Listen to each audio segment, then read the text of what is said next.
Hello बच्चों, तो अब हम डिस्कस करेंगे question number 57 from the chapter equilibrium. तो देखते हैं क्वेश्चन में क्या गिवन है। So if 0.56 grams of KOH, ठीक है, ये तो आपको गिवन है, mass of KOH is dissolved in water to give 200 ml of solution at 298 kelvin. ठीक है, ये आपको क्या गिवन है, volume. So calculate the concentration of potassium, hydrogen and hydroxyl ion and what is the pH. तो आपको concentration किसकी पता करनी है, K+ की, हाइड्रोजन की, ओके, H+ आयन की, that means, and hydroxyl ions की। और साथ में आपको क्या पता करना है, you need to find out की पीएच। तो ये सब हमें फाइंड आउट करना है, जबकि हमें इन्फॉर्मेशन सिर्फ इतनी सी दे रखी है कि आपने एक वो KOH का एक्वा सोल्यूशन बनाया है जिसमें कि मास KOH का 0.561 ग्राम है और वॉल्यूम 200 ml है। ठीक है, तो आपको ये बाकी कॉन्सेंट्रेशन जो है बतानी है। तो देखो, यहाँ से मुझे ये समझ में आता है कि अगर मुझे इस तरह के क्वेश्चन को आगे प्रोसीड करना है तो first of all what I need the concentration of H+। ठीक है, तो H+ मुझे पता होगा तभी तो मैं वहां से पीएच निकालूंगी। पर ये H+ की इंफॉर्मेशन मुझे कहाँ से मिलेगी, या फिर हम कह दें कि अगर मुझे H+ चाहिए तो मुझे क्या चाहिए होगा, OH- चाहिए होगा। और ये OH- मुझे कहाँ से मिलेगा, तो वो मुझे मिलेगा KOH से। अब ये बात बताने की नहीं है, आप सभी जानते हो कि जो KOH होता है वो क्या है, एक बहुत ही स्ट्रॉन्ग बेस है। ठीक है, क्यों, क्योंकि यहाँ पे जो पोटेशियम है वो ग्रुप 1 को बिलोंग करता है, और ये ग्रुप 1 का एक हाइड्रोक्साइड है, यानी कि एक बहुत स्ट्रॉन्ग बेस है। तो इसका मतलब ये है कि यहाँ पे अगर हम KOH को एक और एक्वा सोल्यूशन बनाते हैं तो ये आपको क्या देगा, ये आपको कंप्लीट हाइड्रोलिसिस देगा, कंप्लीट ये ब्रेक डाउन हो जाएगा K+ और OH- में। ठीक है, सही बात है। तो अब मेरे को अगर KOH की कॉन्सेंट्रेशन पता चल जाए तो मुझे क्या पता चल जाएगा कि कितना K+ बन रहा है और कितना OH- बन रहा है, क्योंकि जो भी कॉन्सेंट्रेशन होगी वही तो 100% यहाँ पे डिसोसिएट हो जाएगी, राइट।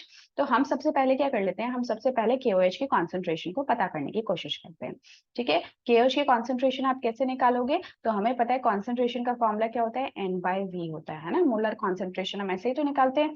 तो देखो, ये जो कॉन्सेंट्रेशन है इसी को मैं कैसे लिख देती हूँ, N क्या होता है आपका, N होता है आपका number of moles, so that is given mass by molar mass.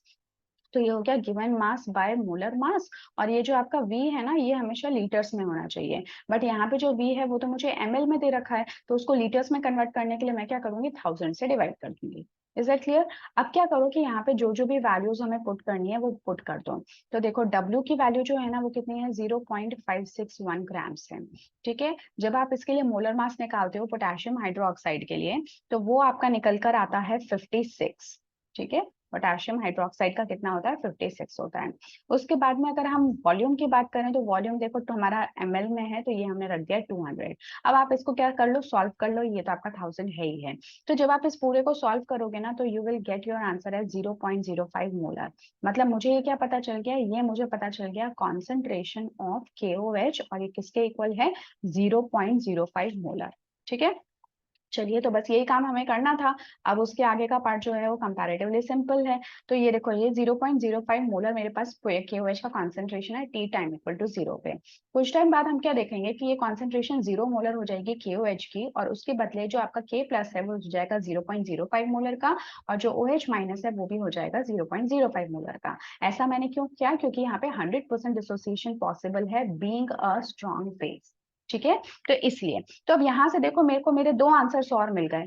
पहले में तो मेरे को KOH की कॉन्सेंट्रेशन मिल गई थी, अब यहाँ से देखो मुझे K+ की और OH- की भी कॉन्सेंट्रेशन मिल चुकी है ना। देखो, K+ की भी कॉन्सेंट्रेशन यही है, OH- की भी यही है। सो 0.05 मोलर इसकी कॉन्सेंट्रेशन हो गई, 0.05 मोलर किसकी हो गई, OH- की हो गई। ठीक है, बट अभी भी क्या फाइंड आउट करना बाकी है, H+ आयन और पीएच के पीएच। तो यार देखो, H+ आयन पता करने के लिए कोई सीधा सीधा तरीका तो है नहीं, क्योंकि ये तो बेस है, और बेसिस जो होते हैं वो तो H+ आयन को रिलीज ही नहीं करते। तो हम क्या करेंगे, तो देखो इसके लिए आप लोग एक ऑलरेडी फॉर्मूला जानते हो, दैट H+ concentration multiplied by OH- concentration किसके इक्वल होता है, so this is equal to your KW। ठीक है, यानी कि आयनिक प्रोडक्ट ऑफ वाटर। और KW की जो वैल्यू होती है वो 10⁻⁻14 के इक्वल होती है। तो पहले भी मेरे कुछ क्वेश्चंस हैं जहाँ पे कि मैंने इसका एक डेरिवेशन भी आप लोगों को बताया था, तो आप चाहे तो वहां से उसको कंफर्म कर सकते हैं। ठीक है, तो अब यहाँ पे देखो, मेरे को H+ आयन की कॉन्सेंट्रेशन नहीं पता, लेकिन OH- की पता है और KW भी पता है। तो KW कितना है, 10⁻⁻14, और जो OH- है उसको आप दूसरी साइड में लेकर जाओ, और OH- की कॉन्सेंट्रेशन अभी हमने देखा कितना है, 0.05। तो जब आप इसको सॉल्व करोगे करोगे so you will get your answer as 2 × 10⁻⁻13 molar. तो यहाँ से मेरे को क्या मिल गया, यहाँ से मुझे H प्लस आयन की कॉन्सेंट्रेशन भी मिल गई 2 × 10⁻⁻13 मोलर। ठीक है, अब जब H प्लस पता चल गया तो अब pH निकालने में कोई बड़ी बात नहीं है, क्योंकि हम सभी बात जानते हैं कि pH is what, minus log of H plus ion concentration. ठीक है, तो अब आपको नेगेटिव लॉग निकालना है 2 × 10⁻⁻13 का।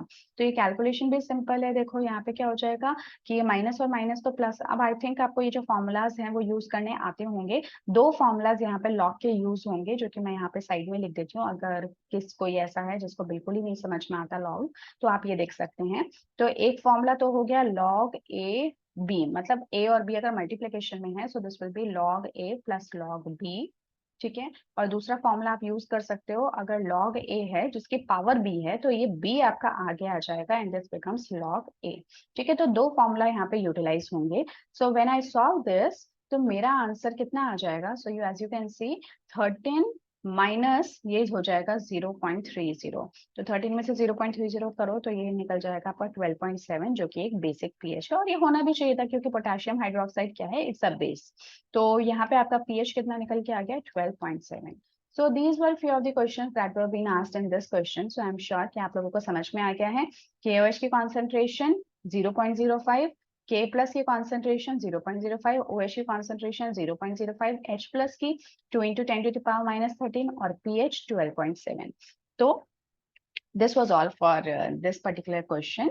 सो यहाँ पे ये सब चीजें पूछी गई थी। बस एक ही चीज मुझे लगती है जो कि आप लोगों को थोड़ा सा यहाँ पे पता होना चाहिए था, जहाँ पे आप अटक सकते थे, वो था ये फॉर्मूला, जो कि वैसे तो हम पहले भी कुछ क्वेश्चंस में यूज कर चुके हैं। सो आई एम श्योर कि आपको ये याद रहा होगा कि हाँ, ये फॉर्मूला यूज करके हमें इस क्वेश्चन को आगे प्रोसीड करना है। So yes, so this was all for this video. आप नेक्स्ट क्लास में मिलेंगे एक नए क्वेश्चन के साथ में। Till then take care and good bye.